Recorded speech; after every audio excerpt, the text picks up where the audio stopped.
5 years had passed since Elara Veyne had left Alpha King Kael Draven standing before an altar and an entire court. The palace had not changed enough. That was the first thing she noticed as she crossed the great entrance hall with rain drying along the hem of her worn traveling dress. The marble still caught the morning light. The carved wolves still guarded the pillars. Even the faint scent of cedar smoke pulled memories from places she had spent years teaching herself not to touch. She kept walking. Petitioners waited beneath the vaulted ceiling, merchants, farmers, lesser nobles, all holding papers that might change their lives. Elara took her place among them. Whispers began almost immediately. That's her. The Veyne woman. She actually came back?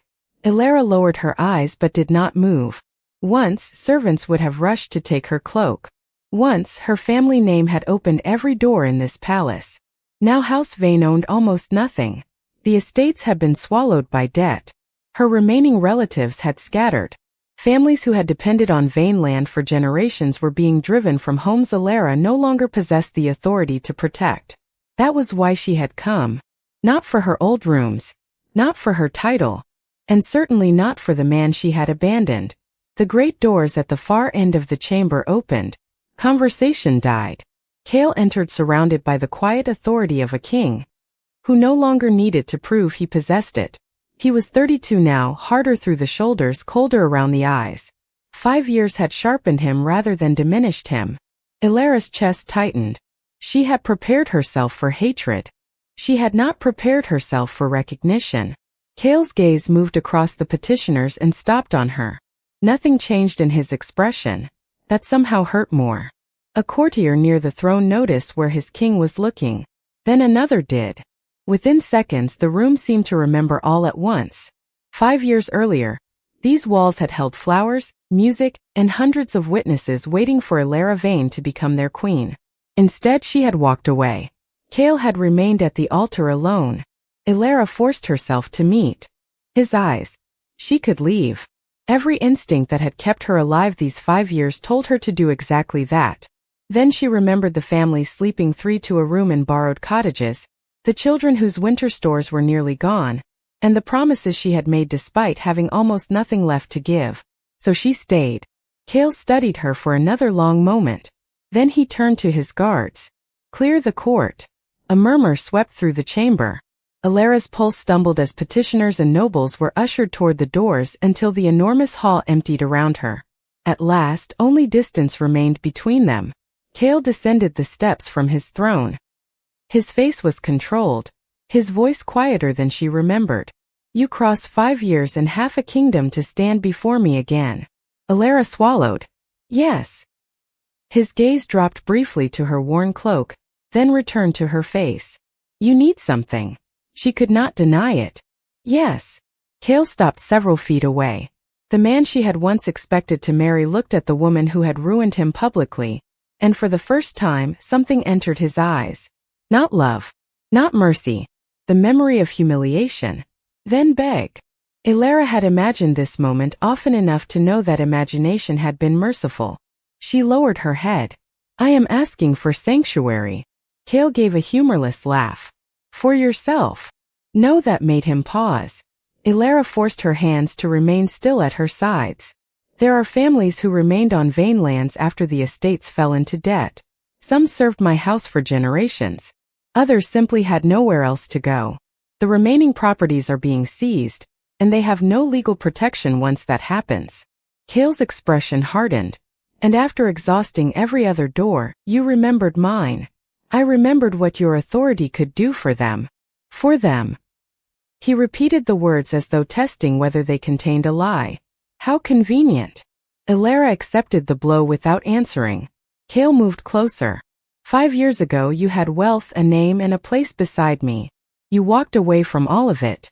Now you return wearing a dress worth less than the shoes you wore to our wedding and expect me to believe my crown suddenly interests you only because strangers need shelter. They aren't strangers to me. But you want nothing? I want them safe. Silence stretched between them. Elara could almost see the conclusion forming behind his eyes.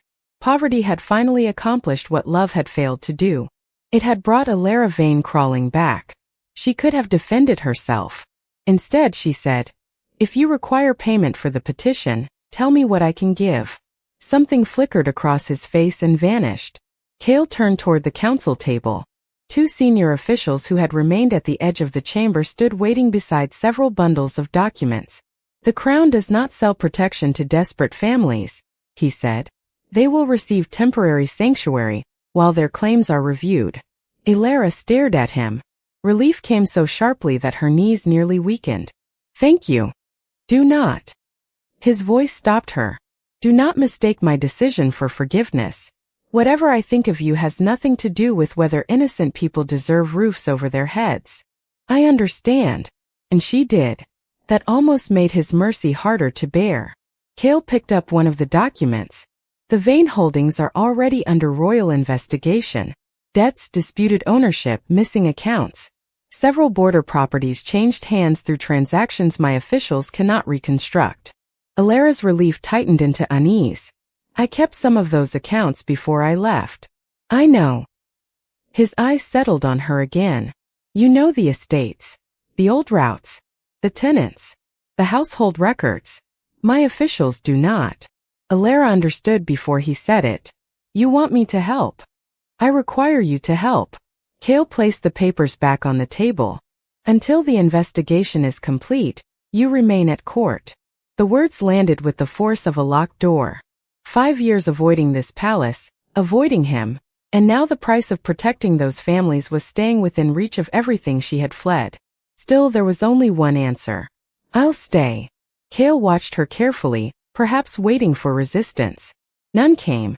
Elara turned toward the doors, believing the audience finished. Elara. Stop. It was the first time he had spoken her name. She looked back. The anger had disappeared from his face. What remained was far more dangerous. The question that 5 years had apparently failed to kill. When you left me at that altar, Kael said quietly, who were you protecting? Elara had no answer she could safely give him. Her fingers tightened around the edge of her cloak. The families you agreed to protect will need records proving which homes were attached to the original Veyne holdings. Kael's jaw hardened at the deliberate deflection. You always were skilled at choosing which question to answer. And you need those records. For several seconds neither moved. Then Kael stepped aside. Tomorrow morning. It was not forgiveness. It was permission to postpone judgment. The following days settled into an uneasy rhythm.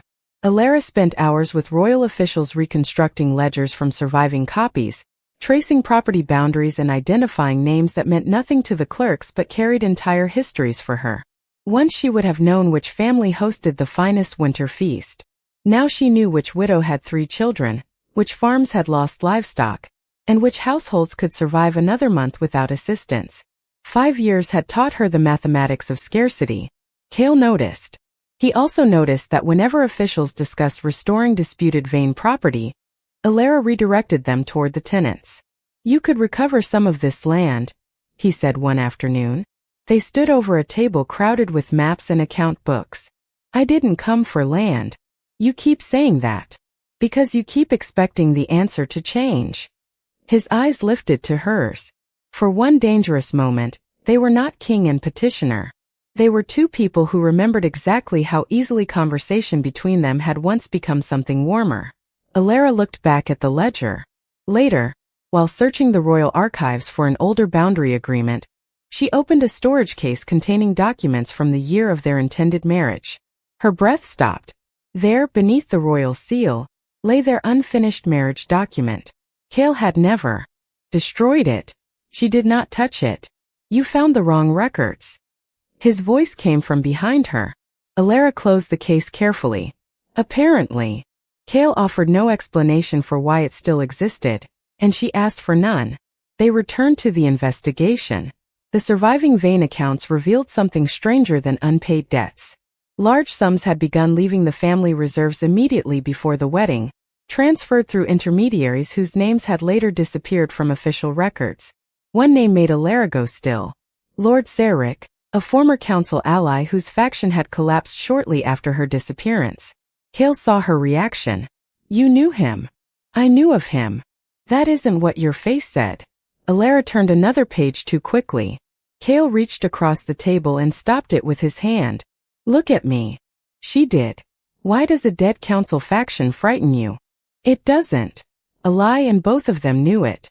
Kael's attention shifted to another notation in the ledger, a reference to restricted access through the Eastern Court passage during the week of their wedding. Elara spoke before she could stop herself. That passage should have been sealed after the second watch. Silence. Kael slowly raised his eyes. The detail had never been released beyond those responsible for royal security. Elara realized her mistake too late. Kael straightened. Whatever personal anger had occupied him disappeared beneath something colder and more precise. You knew. She said nothing. His voice dropped. Before you left me, you knew there was a threat inside my court. Elara held Kael's gaze, knowing that one careless sentence had done what 5 years of silence had prevented. Yes. The word barely carried across the archive room. Kael did not ask another question immediately. His restraint frightened her more than anger would have. Finally, he removed his hand from the ledger. We finished the investigation. Elara understood the warning beneath the calm. He was postponing the interrogation, not abandoning it. The records led them beyond the palace archives to documents connected with the remaining Veyne border holdings. Elara accompanied Kael and his officials because names and boundaries that appeared meaningless on parchment were still familiar to her. The damage was worse than the ledgers suggested. Several families had already lost access to stores attached to their former tenancies. Others faced claims based on debts they had never personally incurred. Elara spent more time speaking with them than examining what remained of her inheritance. When an official showed her a parcel that might legally be returned to her, she shook her head. Settle the occupancy claims first. That land belonged to your family. It currently keeps 6 families alive. Kael heard her. He said nothing until later, when arrangements were made for royal supplies to reach the affected households. Elara discovered the order only after seeing the authorization. You did this. They need food. You could have refused. I could have. There was no triumph in his voice, no demand for gratitude. That disturbed something inside her she had worked very hard to bury. The man she had abandoned had every reason to make her desperation painful. Instead, Kael separated his hatred of her from the needs of people who had never wronged him. Returning to court did not make things easier. Whispers followed Elara through corridors. Some courtiers seemed offended merely by the fact that she was permitted inside them. One afternoon, a nobleman blocked her path outside the records chamber. A remarkable recovery, he said. 5 years hiding, and now the ruined bride discovers the palace is comfortable after all. Elara stepped around him. He moved again. Before she could respond, Kael's voice cut through the corridor. She is assisting a royal investigation. The nobleman bowed quickly. Kael stopped beside Elara but did not touch her. While she does so, she stands under the protection of the crown. If you interfere again, you interfere with me. The man disappeared. Elara looked at Kael. I didn't need rescuing. No, he said. You needed the law enforced. It was exactly the distinction she had not expected him to make. Later that evening, Elara returned the favor in the only way she could. A royal administrator appeared responsible for approving one of the suspicious Veyne transfers. Kael's officials were ready to detain him when Elara recognized an old accounting notation. That signature isn't authorization. Kael looked at her. It records receipt. My father's steward used the same mark. The surrounding ledgers confirmed it. An innocent man remained free because she had spoken before suspicion became punishment. Something shifted between them after that. Not forgiveness. Trust, perhaps, in its smallest and most dangerous form. Together they returned to the unexplained transfers. The pattern led backward through shell accounts, old debts, and names associated with the fallen council faction until Kael found the earliest entry. He read the date once. Then again. Elara already knew what he had discovered. Kael slowly turned the ledger toward her. The first transfer had been authorized from Veyne reserves the night before their wedding. The night before she left him at the altar. His eyes met hers. This started before you ran. Yes. This time Elara did not look away. Kael closed the ledger. Tell me. The quiet command left nowhere to hide. Elara drew a slow breath. The night before our wedding, I received evidence that people inside the court were preparing to move against you.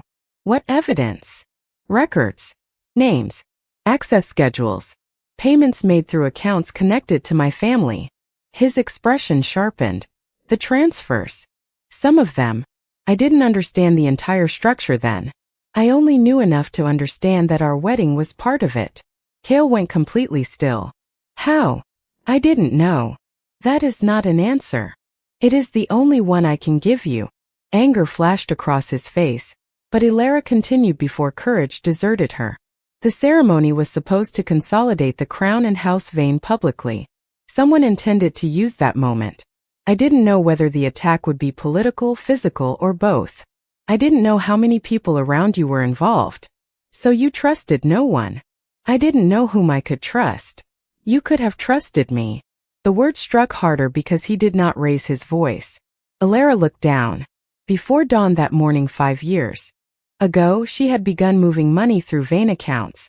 Some had gone toward relocating households she believed might become targets. Other resources had been shifted beyond the reach of people whose loyalty she could no longer determine. I moved what I could, she said. People first. Money second. And then. Her throat tightened. And then I left. Kael stepped closer. No. That is where you keep ending the story. She said nothing. You discovered a threat against my throne. You moved people and resources.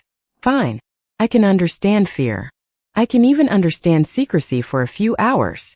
His control finally cracked. What I cannot understand is why you walked into a hall filled with my court, looked at me, and left me there without one word. Elara remembered flowers beneath her feet. His face waiting at the altar. The silence after she turned away. I can't tell you that yet. Kael laughed once bitterly. 5 years, Elara. How much more time does the truth require? She had no defense. His anger faded as quickly as it had appeared, leaving something worse behind. When you disappeared, I thought you had changed your mind about marrying me. His gaze remained fixed on hers. For the first week, I expected a message. Elara's chest tightened. Then I thought perhaps you had never loved me at all. Kael, don't. She stopped. I could survive losing a bride. I could survive the court laughing behind closed doors. What I could not understand was how the woman I trusted enough to make queen could erase everything between us without explanation. I never thought it was nothing. Then what was it? Elara could not answer without opening the part of the past she still feared most. Kael saw the silence and stepped back. For the first time since her return, she wished he would become cruel. Cruelty would have given her something to resist. Instead he looked wounded. And despite everything, Elara moved toward him. Only one step. Kael noticed. Neither crossed the remaining distance. The ledger lay between them, filled with proof that the story he had believed for 5 years was incomplete. Elara spoke softly. I did know there was danger. I did move those families. Because of it. And leaving you was connected to what I discovered. His eyes searched hers. That is the truth. Part of it. Yes. The admission seemed to cost them both. Kael glanced toward the first transfer, dated the night before their wedding. When he looked back, his anger had become something more complicated. You thought you were protecting me. Elara could not make herself confirm it. She did not need to. Kael understood enough. But understanding brought no relief. If that is true, he said, then explain the one thing that makes none of this fit. She waited. If you believed my throne was in danger, why didn't you warn me? Elara felt the old terror close around her. Kael's voice dropped. Why did protecting me require making me believe you had betrayed me? Elara had no answer she was ready to give. Not because she had forgotten. Because she remembered every detail. Kael seemed to understand that pressing harder would only close whatever narrow door had opened between them. He took the ledger and left, allowing the unanswered question to remain where it had always lived, between them. 2 days later, another set of recovered Veyne documents arrived from the border holdings. This time the records contained correspondence. Most was useless. Old demands for repayment, inventories, notices of seizure. Then one message stopped Elara's breath. Kael saw the change in her face before he read it. The letter had been written 5 years earlier. Its language was carefully indirect, but its meaning was unmistakable. If information concerning the planned action reached the crown before the wedding, households under Veyne protection would suffer retaliation. Names were attached. Families Elara had moved before she disappeared. Kael read the page twice. They threatened them. Elara stared at the table. Yes. And you knew the threat was credible. Yes. His hand tightened around the paper. For the first time, he possessed proof that her fear had not been imagined. But it still did not answer everything. Before either could speak again, the investigation produced something more dangerous. Several intermediaries linked to the old faction had never disappeared. They had simply moved through new estates, new patrons, new accounts. And now they were trying to regain influence over the remaining Veyne territory. The conspiracy had survived its architects. So had its leverage. That evening, Elara received word through the recovered correspondence network. The pressure against the displaced households would end if she left Kael's court and surrendered any surviving evidence connected to the old transfers. She read the terms alone. The choice felt horribly familiar. Leave and perhaps the families would be spared. Stay and people might suffer because she had once again brought danger too close to them. Elara sat beside the small case containing the few possessions she still owned. Kael had already done more than she had any right to expect. He had sheltered the families. He had opened the investigation. He had defended her without forgiving her. And the closer she remained to him, the harder it became to pretend that 5 years had killed everything between them. That frightened her almost as much as the threat. By midnight she had packed a few dresses, the papers she personally owned, nothing from the palace. She told herself this was different. 5 years ago she had vanished to stop a disaster. Now she would leave before another could begin. The reasoning was so familiar that she did not recognize the trap inside it. She fastened the case and reached for her cloak. The door opened. Kael stood on the other side. His gaze moved from her face to the cloak, then to the packed case beside her. For several seconds he said nothing. Elara felt every excuse she had prepared die before she could speak it. "You're leaving." It was not a question. "Kael?" "No." He stepped into the room. Something raw appeared beneath the control she had watched him maintain since her return. "Not this time." Elara's fingers tightened around her cloak. "There are things you don't understand." His eyes flashed. "Then make me understand. I can stop this before anyone gets hurt." "How?" She could not tell him without admitting she had already considered accepting the demand. That silence answered him. Kael looked at the packed case. Again. And when he spoke, his voice was almost unbearably quiet. 5 years ago, you decided disappearing was better than trusting me with the truth. His gaze returned to hers. "Tell me why you're about to make the same decision again." "Because they offered me a way to end it." Kael went still. Elara hated how quickly the truth changed the room. "The people behind the old network sent terms," she continued. "If I leave the court and surrender the remaining evidence, they claim they'll stop pressuring the Veyne households. And you believed them?" "I believe they have enough reach to hurt people." "That wasn't my question." "No. I don't trust them." "Yet you packed." Elara looked at the case. "If my presence is what keeps those families in danger, then you remove yourself." Kael's voice hardened. "You decide what everyone else is allowed to risk, and then you disappear before anyone can stop you." Her head snapped up. "You think I wanted any of this? I think you are doing exactly what you did 5 years ago." The accusation struck the place she had protected most fiercely. "You don't know what I did." "Then tell me." Elara tried to turn away. Kael did not touch her. That made staying her choice. And somehow that was what finally broke her silence. "The evidence I received before our wedding made it clear that our marriage was part of their plan. I knew there were people inside the court involved. I knew families connected to my house would pay if I warned you." Kael waited. Elara's throat burned. "And I knew you." His expression changed. "I knew what you would do if I came to you the night before our wedding and told you people were threatening me and everyone under my protection. What would I have done? You would have chosen me." The words were barely audible. Kael stared at her. "You would have protected me. You would have refused to let me leave alone." And whatever they were preparing would have moved forward with you standing beside me. So you made the decision for me. Yes. The answer hurt more spoken aloud than it ever had in memory. I thought if you believed I had rejected you, if I humiliated you badly enough, you would hate me enough not to follow. Kael's face emptied. Elara forced herself to continue. I needed you angry. I needed the court to believe the marriage was dead.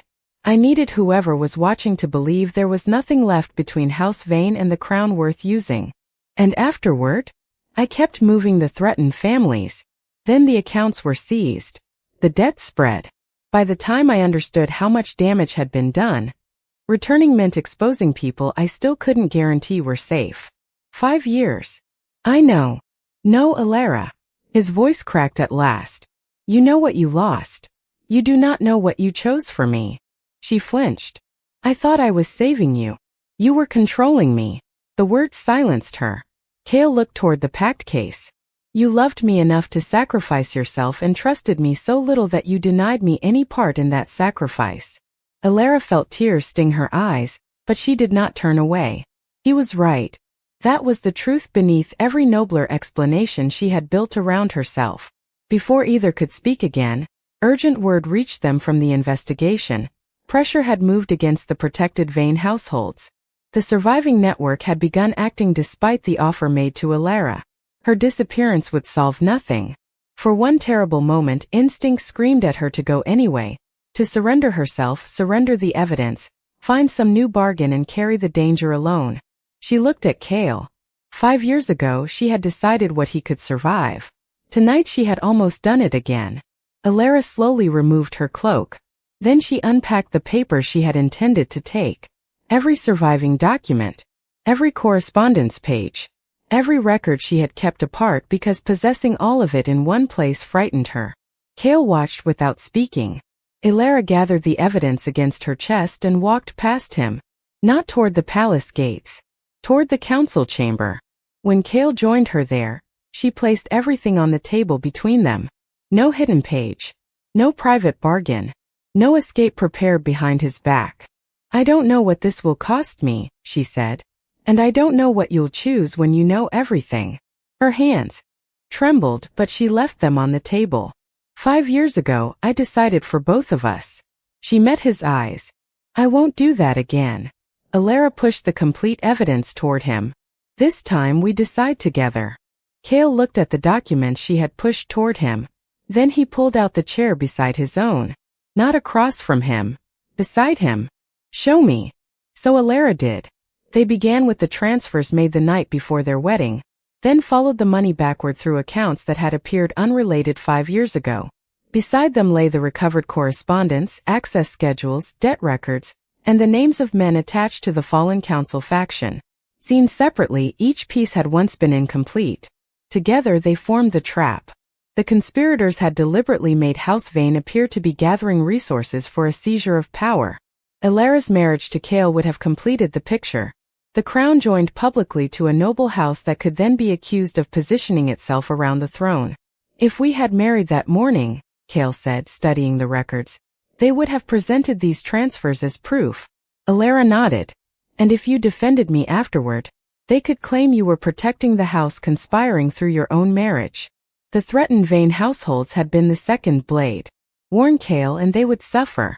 Remain at the altar, and the marriage itself would become evidence against him. Elara had seen only one path outside the trap. Destroy the marriage before anyone else could use it. She had transferred resources to move the most vulnerable households, then walked away publicly enough that no one could mistake what had happened. Kael sat motionless as the shape of 5 lost years assembled before him. You made yourself politically worthless to them. Yes. And to do that, you had to make everyone believe you had rejected me. Yes. His eyes closed briefly. Elara did not ask him to understand. There was still more. After she disappeared, revealing the evidence would have exposed the locations and identities of families she had not yet secured. She had told herself the silence would last weeks. Then, months. House Veyne's accounts were frozen. Creditors descended. Properties vanished into disputed ownership. The network buried itself behind new names while Elara spent what remained moving people beyond its immediate reach. By the time the danger changed, shame had become another prison. I kept thinking I would return when I could explain everything without putting anyone at risk, she said. Eventually there was no version of returning that didn't require admitting I had let years pass. Kael looked at her. You saved my throne. I may have saved it from one trap. And destroyed us doing it. Elara swallowed. Yes. She placed the final documents before him. These prove what they did. They also prove what I concealed. If the crown judges my actions unlawful, I won't contest it. That was the cost she had avoided for 5 years. Not poverty. Not humiliation. Judgment. This time she surrendered the evidence without demanding protection in exchange. Kael could clear his throne by condemning House Veyne entirely. The surviving conspirators had deliberately tangled their crimes through its accounts. Politically, collective guilt would be simple. He refused the simplicity.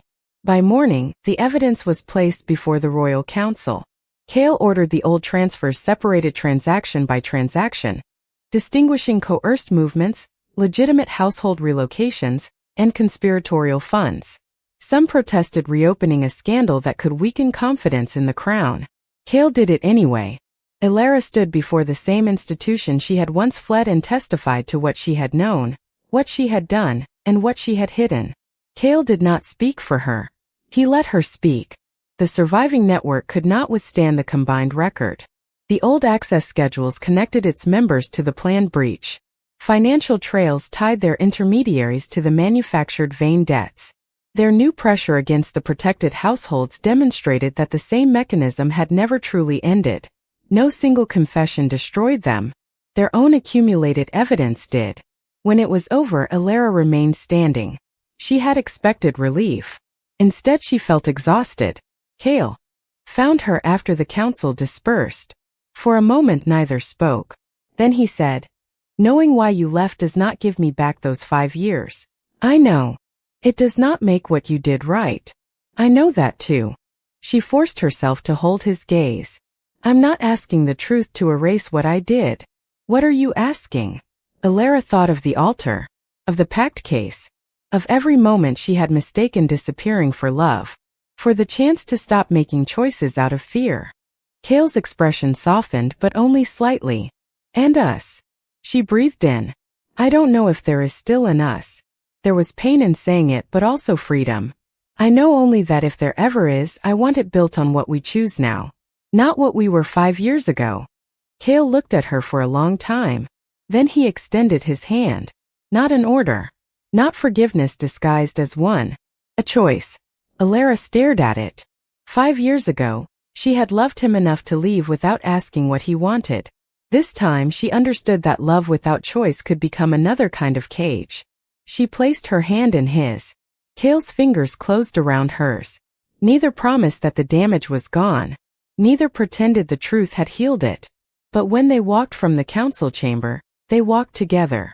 The fall of the surviving network did not restore everything it had broken. Nor did the truth restore Elara. The conspirators faced judgment through the crown, while the Veyne households caught inside their schemes were separated from the crimes committed through the family accounts. Those already displaced received continued royal protection, while their claims were settled. That protection no longer depended on Elara remaining beside Kael. It had been the reason she returned. Now for the first time she could leave without abandoning anyone. She did not. Her family name was cleared of the conspiracy that had been built around it, but Elara never allowed anyone to turn her into an innocent martyr. She had been threatened. She had prevented the marriage from becoming the weapon their enemies intended. She had also lied through silence. She had taken Kael's choice from him. Both truths remained. The Veyne estates did not simply return to her either. Some claims belonged to families who had survived on that land through the years of collapse. Others required settlement through the same process Elara had helped begin. Once, losing those estates would have meant losing herself. Now she discovered she could build a life without recovering the woman she had been. Kael did not ask her to become that woman again. What grew between them afterward happened slowly. When decisions concerned them both, they discussed them.